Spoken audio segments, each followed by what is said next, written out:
Well, ahoy-hoy, and welcome back to On the Bench, where today we are looking at a rather unique, for all the wrong reasons, offering by the company of Thomas Earnshaw. Now, those of you who are regulars to the channel will know I usually start off by explaining this is not an unboxing video, that I've thoroughly tested the watch that we're looking at, and I've just put it back in the box for the presentation of the video. But we don't have a box to put this in, unfortunately, and that's not because it didn't come with one. It came in a flimsy cardboard box, which, while over the last year that I've been holding on to this to review when I got my ideas together about it, it had completely fallen apart. I honestly mean, this box looked like something the first two of the three little piggies had been trying to hide in, and somebody with hairs on a little chin chin had blown it in. It had absolutely fallen to pieces. It was incredible. It was just a pile of rotting cardboard. Therefore, it got binned. I needed the space for other watch boxes where I keep the boxes. So it's just the watch alone, and an interesting foreteller of what we're going to be saying about this particular timepiece. So, what is the story behind my acquisition of this? As I said, I've had it about a year because I wanted to run a test on the marketing as to how I think they generate the sales for these. So I've had it about a year. And who are Thomas Earnshaw? Well, very difficult to pin down, to be perfectly honest. They may have an English connection. There may be a British person who's running this company. There are lots of Earnshaw companies registered in the UK. I did have a look at Companies House. One of them may actually be Earnshaw, who are bringing these watches in from China. Or it may be an entirely Chinese company that is, again, inferring or masquerading as a European company and allowing their customers to join incorrect dots together and assume that, oh yeah, they're British, they're French or whatever, when in fact they're about as English as Kung Pao chicken, this watch. So possibly do have a British connection in terms of the owners, maybe entirely Chinese, I don't know. You may have come across them on Facebook, etc. There are even some stockists of these watches, some companies that you'd heard of carry these things, which is quite phenomenal to me that they do. But I saw this come up. It was going for a sale price, which we'll come back to again. It wasn't that much. I knew what I was getting when I bought this. Therefore, I was happy to pay the money for the purposes of reviewing to see if I got what I thought I was going to get. And boy, did we. The RRP on this particular number from Earnshaw's own website, with slightly different coloured hands now, admittedly, is about $390. When I bought this, the RRP, again in inverted commas, for this watch, was something like £600 or £700. It's not chump change, either in the RRP or the sale price, really. But what do you get for your money? Well, you get a no-name Chinese movement. We have some quite impressive complications. At face value, you have day, date, month, which are controlled by these absolutely unusable buttons on the side. If you've not got a pencil or a mobile phone SIM pin handy, forget ever been able to actually alter this thing, but assuming you do, and it does work ish. It loses 5 to 10 minutes a day, but the hands do go round and the days do advance when you set them. We have a mineral glass. It's not sapphire, but you can feel it's not plastic. It's distinctly cool to the touch. There is an exhibition case back, which looks, again, superficially fancy, and a pushing crown, which will wind from the first position or pull out to alter the time. And it is a hacking movement, so fair game for them to actually having that in there. Now, before we go into what's wrong with this thing, and there are a whole host of things that are wrong with it, I want to be absolutely clear that I have no issue at all with a 20 or £30, $30 cheap watch from AliExpress that you know what you're buying. you're buying something that you need for a wedding or a date or some event you've got coming up. You want something that looks superficially pretty on your wrist that's going to last for that day. You know what you're buying, and I have no problem with that at all. And in fact, I applaud it, because you can get a really nice conversation piece looking watch for a very small amount of money. But that's not what this thing is. The RRP on this, from memory, was close to £700, and probably a commensurate dollar price. The one that now looks similar to it but with different coloured hands, that's on their website at the moment, is up there for 390. And I want to be absolutely clear that what I'm holding in my hands is a 20 or 30 buck AliExpress watch all day long in terms of the quality. Everything rattles on this watch. I don't know if I can pick it up on the camera. It may do, it may not, but the whole thing rattles from top to bottom. It's appallingly made. It feels plasticky all over with this mineral glass and this plated metal that they've got underneath. As I said a few minutes ago, it loses a good 5 minutes a day. The timekeeping's appalling on it. There's no way you will probably be able to get this serviced either in the UK or Europe, because it's a no-name Chinese movement. There aren't interchangeable parts necessarily that you're going to be able to get for a watchsmith. And I will tell you now, in my opinion, any repair you have done on this will cost infinitely more than this watch cost to produce in the first place. You will be much better off binning it and getting another one than trying to get this serviced.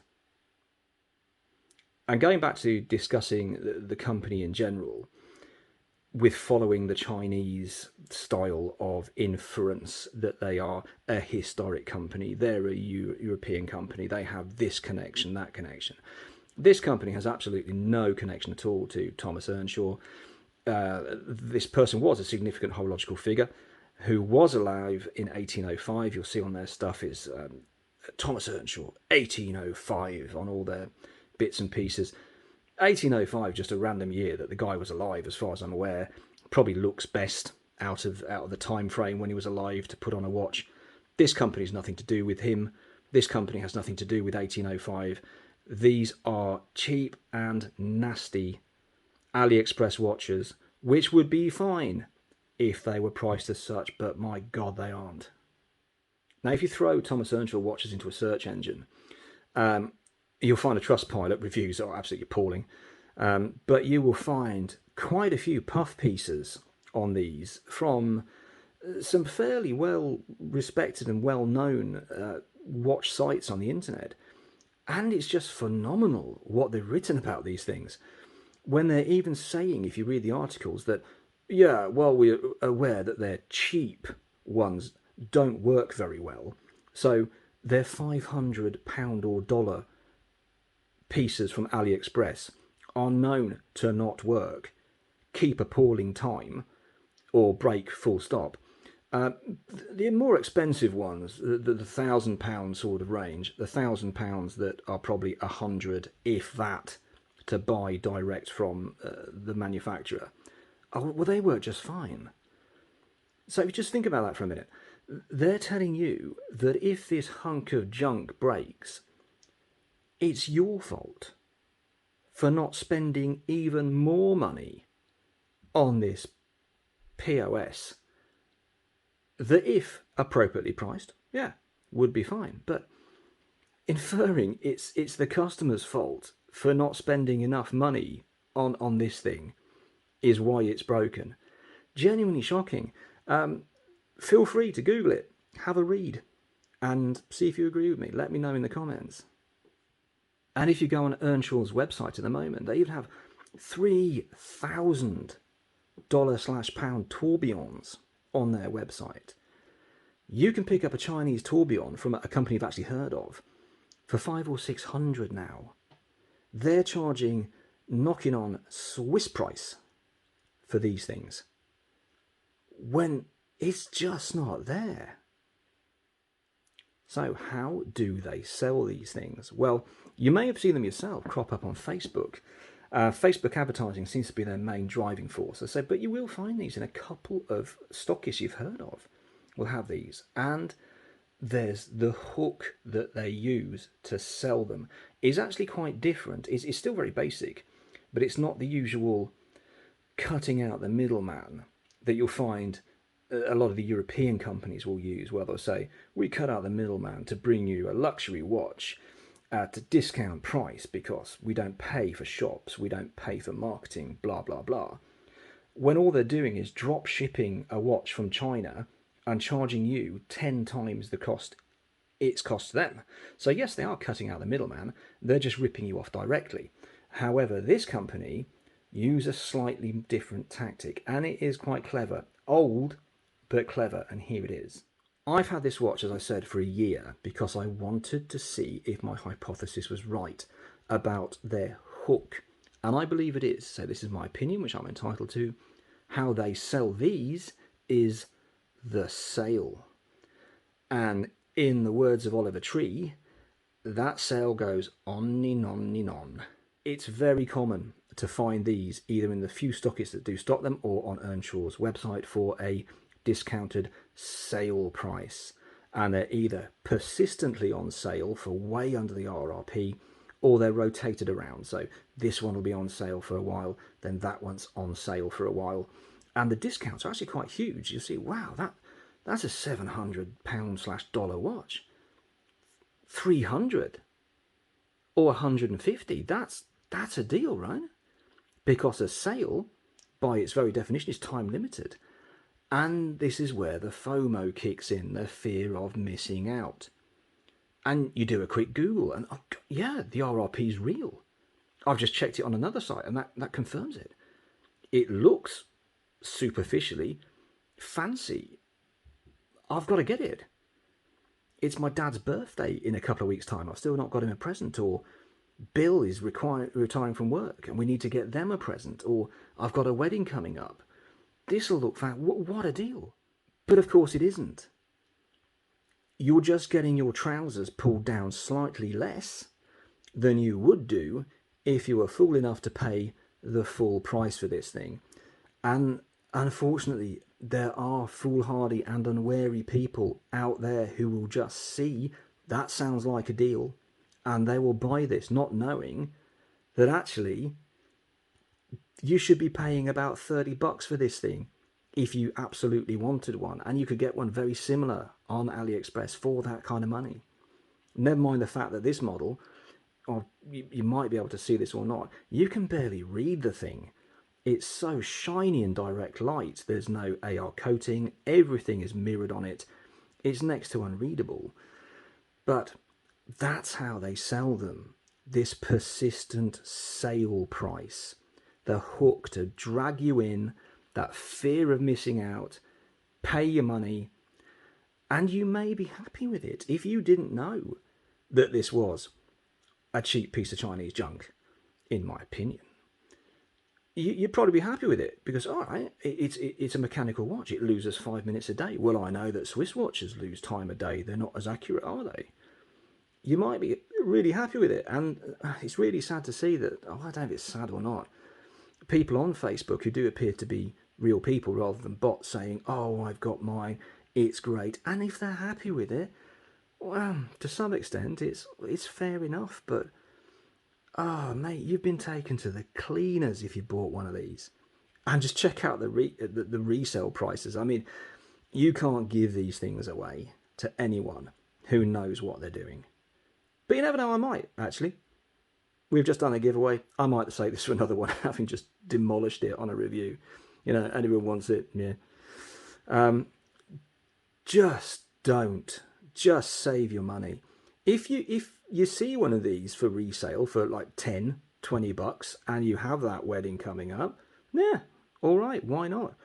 But don't buy one of these full price or even this hokey sales price, which is their hook to get you to buy these things. And the year that I kept it for was so I could keep an eye on their website and their sellers' websites to see, is this sale perpetual? and it very much is. But what do you think about it? Do you think it's fair? Do you think you can say, well, I can charge whatever I want for my watches, which is an argument you could make. And it's not my fault if somebody doesn't know how much I pay for it. I can resale it for whatever I like. Or do you agree, as I think it is, well, it's not illegal, I think it's wholly dishonest how companies like this work.